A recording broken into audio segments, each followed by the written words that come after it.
Some meetings begin before a word is spoken. A man walks into a room, unaware that something is about to shift inside him. His eyes sweep past many faces, many voices, but then he pauses. Not because she said anything, not because she did anything, but because her presence moved something in him he didn't know was waiting. This is not charm, not seduction, not a rehearsed performance of femininity. It is a deeper force, a kind of magnetic truth that pulls on the hidden parts of his being. Carl Jung called it the Anima, the feminine element within the male unconscious. But he wasn't just describing a psychological theory. He was describing an ancient recognition, a soul memory that awakens when a man encounters a woman who is deeply, unapologetically aligned with her own essence. He falls, not because he wants to, but because something in her speaks to a part of himself that he forgot existed. This feminine trait is not about looks, gestures, or words. It's a vibration, a field, a quiet power that doesn't need to be louder than others, because it isn't trying. It simply is. She's not performing softness. She's not curating mystery. She doesn't need to be chased because she is not running. And because of that, the man finds himself drawn in without knowing why. We've been taught that attraction is about action. Say this, do that, wear this, don't say too much. But what if true magnetism isn't built, it's remembered? What if the deepest kind of love is not caused by performance, but by presence? Jung believed the unconscious speaks in symbols and frequencies, not logic. So when a woman lives from her soul, not her ego, she emits something ancient, something that goes far beyond attraction. It's recognition, it's resonance. It's the soul saying, I remember you. In a world where many are trying to impress, she is simply being. And it's that stillness, that radical self-trust, that makes a man feel as if she has walked not just into the room, but into his inner world. This is not about perfection, it's about truth, and the soul recognizes truth instantly. When a woman stops asking, how do I become lovable, and starts asking, what is true in me that I've been hiding, she begins to shift her energy. She no longer needs to win anyone. She has already chosen herself. And the man who stands before her, if he is awake, feels that, not in his mind, but in his body, in his soul.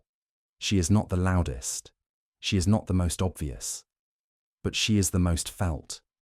Jung once wrote, the meeting of two personalities is like the contact of two chemical substances. If there is any reaction, both are transformed. When a man meets a woman who is not trying to impress, but is simply in alignment with herself, he is changed, even if they never speak, even if he cannot explain it. Something ancient is touched. The anima stirs, and once it has stirred, he cannot forget it. This feminine trait, the one that makes a man fall in love without understanding why, is not learned in dating advice videos. It is not taught through technique. It is remembered in silence, reclaimed through healing, and lived through wholeness. She no longer says, pick me. Her energy says, I've already picked me. And that right there is where it begins. But how does a woman reach that place? The place where her energy speaks louder than her words, where her stillness is louder than noise, and where her presence changes the room without trying. She gets there not by adding more, but by removing everything that isn't her. From a young age, many women are taught to become desirable, to adjust, to smile when they don't feel like it, to soften their voice, to hide their anger. So they learn how to be chosen, but in that process, they forget how to choose themselves. And yet, something in them knows. There's a quiet ache in the soul that whispers, this isn't me. This isn't all. The woman who becomes magnetic is not the one who has mastered every surface. She is the one who has stopped betraying herself. Carl Jung called this process individuation, the journey of becoming whole by integrating all the parts we've rejected: the light, the shadow, the joy, the rage, the softness and the fire, not edited, not performed, but embraced. And when a woman starts walking that path, something incredible happens. She no longer enters a room hoping to be enough. She knows she is. She doesn't mold herself to be wanted. She lets herself be seen, even if not everyone understands her. And the result? Her energy becomes undeniable. Not because it's louder than others, but because it's truer. Men don't fall in love with perfection. They fall in love with realness. But not everyone can hold that kind of realness. Because when a man stands before a woman who lives in her truth, he is not just facing her, he is facing himself. She becomes a mirror to the emotions he suppressed, to the sensitivity he buried, to the soul he forgot. And that's what makes her unforgettable. Not because she gave him something, but because she reminded him of something already inside him. Jung believed that the anima is not just a fantasy figure. It's a portal to a man's own emotional and spiritual awakening. And the woman who lives as her whole self, not chasing, not performing, activates that portal. She becomes the spark, but she is not trying to awaken him. That's not her goal. She's simply living in alignment with her own energy. And that is what makes the encounter so profound. He cannot explain why he's drawn to her. She didn't try to make him feel special. She didn't flatter or chase. She didn't shift her shape to match his idea of the perfect woman. But still, he feels her. Even in silence, even in passing, even if they never speak again. Because once the soul has been touched by that kind of presence, nothing looks the same. Other interactions feel flatter. Other women may still be beautiful, still be kind, still be everything he thought he wanted. But that one woman, who was simply herself, planted something deeper, a memory of what truth feels like.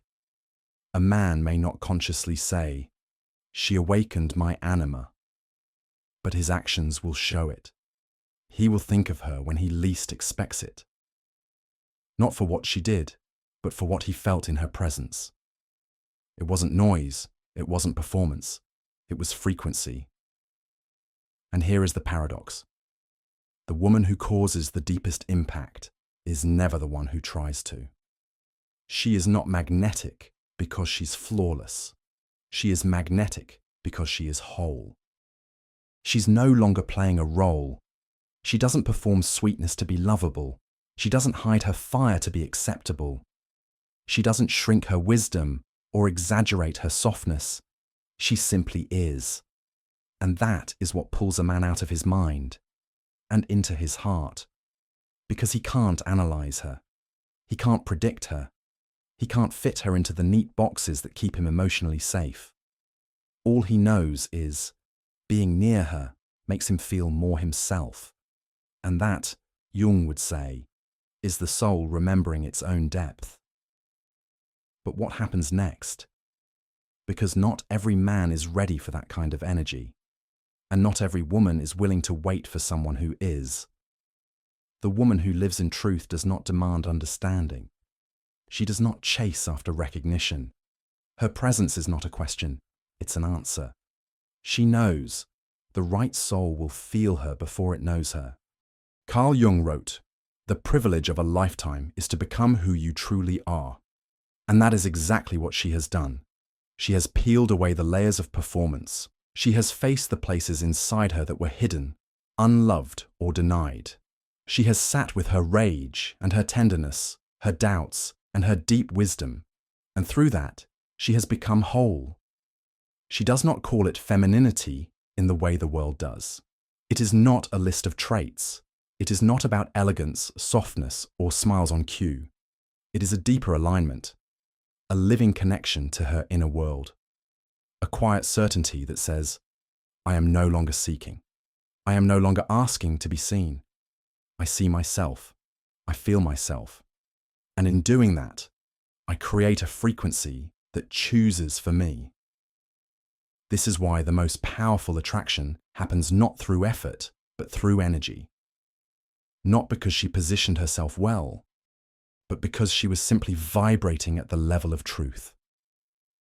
And truth is what the soul cannot resist. This is the secret Jung spent his life exploring. That what we reject within ourselves ends up controlling us from the shadows. But when we reclaim those parts, when a woman accepts her longing, her wildness, her grief, her sensuality, her unpredictability, she becomes free. And that freedom has a vibration. It cannot be copied. It cannot be taught in quick steps or made into a technique, because it is not about becoming something. It is about returning. A woman who carries this energy is not concerned with being impressive. She doesn't enter a room to be liked. She doesn't need to keep someone's attention, because she trusts that the person meant for her will not be drawn by her efforts, but by her essence. This kind of woman scares some men, not because she is intimidating, but because she forces them to feel. And not every man is ready to meet himself. But those who are, they do not walk away easily, because they feel something ancient, something they cannot explain, something that lingers long after the moment is gone. This is what Jung meant when he wrote, "When an inner situation is not made conscious, it appears outside as fate." The woman who lives in her own fullness awakens the part of the man he has not yet made conscious. She becomes, without trying, a mirror to the love he has not yet given to himself. And if he's ready, he doesn't just fall in love with her. He begins a deeper love with life, because she reminds him of everything that is real. This is the woman he remembers long after the conversation ends. The woman whose silence was louder than noise. The woman who didn't need to win him, because her presence had already reached parts of him words never could. And here's what no one tells you. The most irresistible energy is not in trying to be loved. It is in being love, not the sweet, passive love that waits, but the grounded, fierce, ancient love that simply is. So if you're listening to this and something inside you is stirred, it's not because you need to become more. It's because you are remembering what you already are. The secret trait is not a trick, not a method, not something outside of you.